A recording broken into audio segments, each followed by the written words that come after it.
Hey guys, it's Kenan, my review for The Grinch. And I don't really think I need to get into the plot all that much, but if you for some reason don't know the plots of what The Grinch story is all about, basically there is this character that is known only as The Grinch. He is someone who absolutely despises Christmas. You know, there is this constant talk of it down in Whoville, all the celebration going on, and he, on the other hand, is very annoyed by it, and when he eventually gets the opportunity, he decides that he is going to find a way to ruin their Christmas for them, and that's really all there is to say. So, The Grinch, overall, I'm not gonna lie, I was kind of dreading this movie. Actually, I was really dreading it. I mean, look, I'm not someone who likes to shit on animated movies. I'm not someone who likes to shit on Illumination Entertainment because I have actually liked quite a few of their stuff, but with this film, this looked like the definition of everything that's wrong with these Dr. Seuss movies we've been getting recently. It looked very childish, it looked very unneeded, it looked really obnoxious, and it really did look like it was going to tarnish the work of, I think, one of the greatest stories that Dr. Seuss ever did. And having recently seen, you know, the Lorax, I was really worried that that's what this film was going to end up being. So, needless to say, my anticipation level was extremely low for this film. However, that might actually be why this film turned out as well as it did for me, because I actually ended up enjoying this movie way more than I ever could have expected to. It's not a perfect movie or anything. It's not a great movie either, but I do think The Grinch is a fairly good adaptation of this story overall, and we're just getting to right now, starting off with the cast. And I'll just say right now, the voice cast here isn't anything, like, amazing, but I do think everyone does churn out some really good performances. Specifically, Benedict Cumberbatch as the Grinch. I was really worried about going into this because, one, was the voice. I did not know what he was doing with that voice. It did not really seem like it fit the Grinch, and while it is jarring at first, you do eventually buy into it, and I think Cumberbatch did a good job at presenting this side of the Grinch. He's trying to kind of humanize him a little bit, and I do think it works for the most part. The Grinch is someone who is a little bit more likable in this one. You can kind of get behind what he's doing, and I did think he did a good job. He still does portray that menace. You still get the sense that the Grinch wants nothing to do with Christmas. You can see the complete disregard he has for everyone around him, and, you know, I think he did a pretty good job with that. It's nothing amazing, but for what I thought we were going to get, it definitely is a lot better than what it could have been. And then someone else I actually was really impressed by was Cameron Seeley as Cindy Lou, who we haven't really seen anything of her in the trailer, but I thought she did a really good job here. She portrayed the pureness and I think the fun of who Cindy Lou Who really is. There's a really good side story for her in there, and I did like what she brought here overall. Again, it's nothing incredible, but for what it is, I was definitely impressed by it. I think it is a better performance than Taylor Momsen in the live action one. I think it's far better than that one for sure. And then the rest of the caster, I do think all does some solid work. Rashida Jones is pretty good as Cindy Lou Who's mom. I thought she was really good.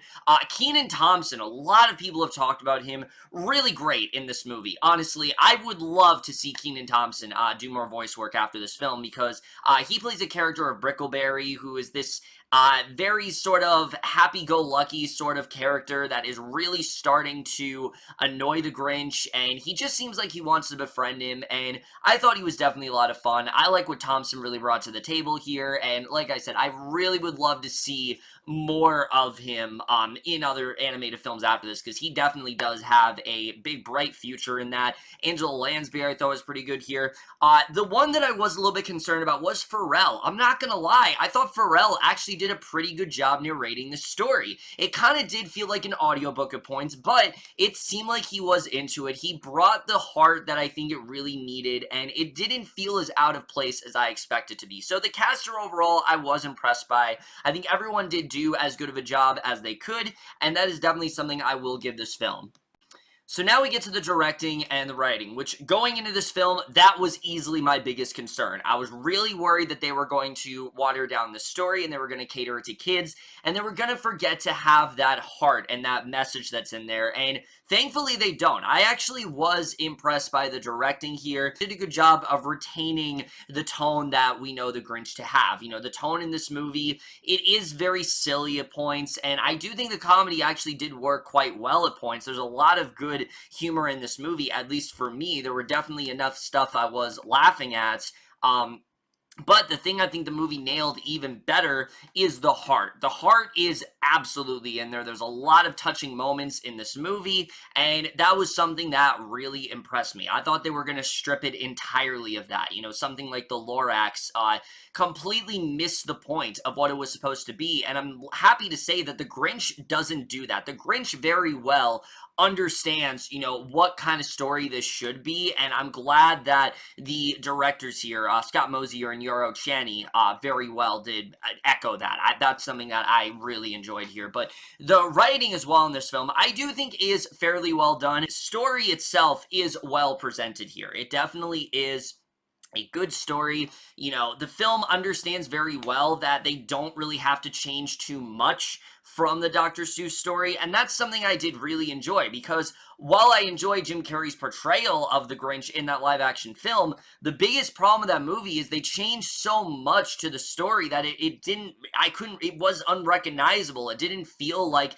How the Grinch Stole Christmas. This film, on the other hand, very much does. You get the bare-bones story. They understand that it's not supposed to be this grandiose thing where the Grinch and Cindy Lou Who, like, meet and then, you know, they converge, like, way too early on, then they try to start up a friendship. That's not what this film is. The Grinch is doing his thing, and Cindy Lou Who is doing her thing, and I think the writing is really good there, especially when it comes to the Grinch. I was worried about the characterization, and sure, like I said, is this Grinch a little bit more toned down? Yes, but he is still embodies that sort of, you know, bitterness that we expect him to have. He doesn't enjoy Christmas at all. A lot of the citizens of Whoville, he very much just brushes aside. He doesn't care if he's getting in their way. He doesn't care if he's causing havoc. He really just does whatever is benefiting him, and there actually is a pretty good backstory in there. You can understand why the Grinch is doing what he's doing, and it's a different type of motivation. That's something I enjoyed. Like, this film is not trying to piggyback off of what other adaptations of the story has done. It's very much its own thing, and again, I was not expecting that at all. I was not expecting them to do something really different, but they do, and I actually thought it was pretty effective what they ended up doing there.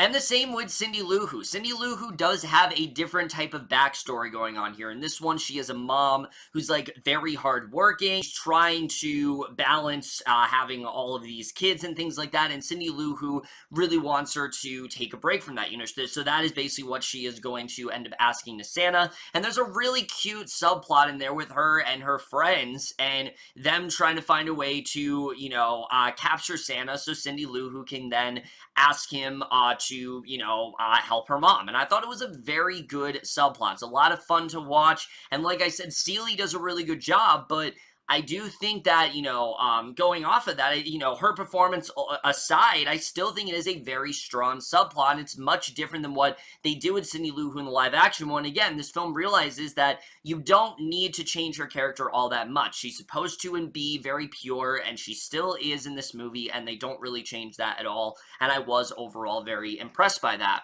And like I said, I actually did think the comedy was pretty good here. There's a lot of fun moments in the film, whether it's between Max, who you just gotta love that dog. You can tell that Max is a dog that he's always trying to please the Grinch, but he's not nearly as menacing and as nihilistic as his owner is, and I thought he was very fun to watch. But also through the character of Fred. Fred is a new character added into this movie, and I thought the dynamic between those three was a lot of fun to watch, and I definitely enjoyed that a lot.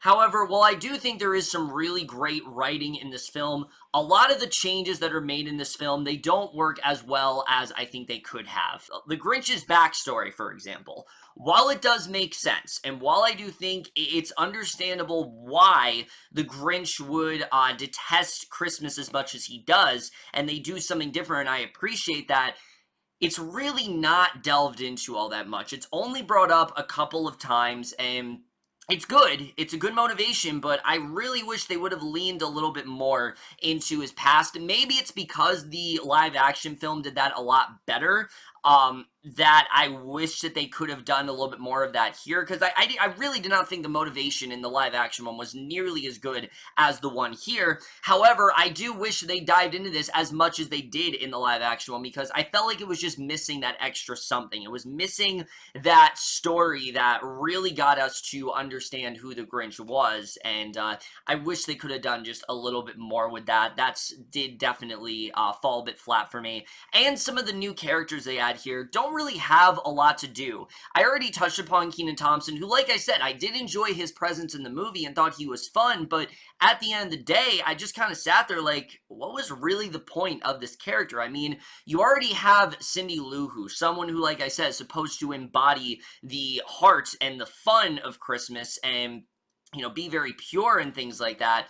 And then when you compare that to Brickleberry, who very much is the same. He's someone who's very cheerful, and he always seems to go out of his way to try to befriend the Grinch and try to help him out. And boy, the way the movie ends, while they do go back to him, it just doesn't really make his character feel that necessary. Felt like he was only there just so the movie could have a very, just so the movie could stretch out its runtime. And that is something I will say to this film. There is a lot of filler in here. There's a lot of things in here where, does this necessarily justify a movie? No, there are points in this movie where I do think it would have been a little bit better if it was just a TV special. And I do think that as a movie, it definitely does drag on a bit. Admittedly, the things it drags on with I wasn't necessarily bored by, but there definitely is a lot of filler in this movie, and that's definitely a good example of that. And the Grinch, while I did enjoy the character and thought they did understand it right, there are a couple points in this movie where I'm like, no, the Grinch would not do that. No, the Grinch is being a little too nice there.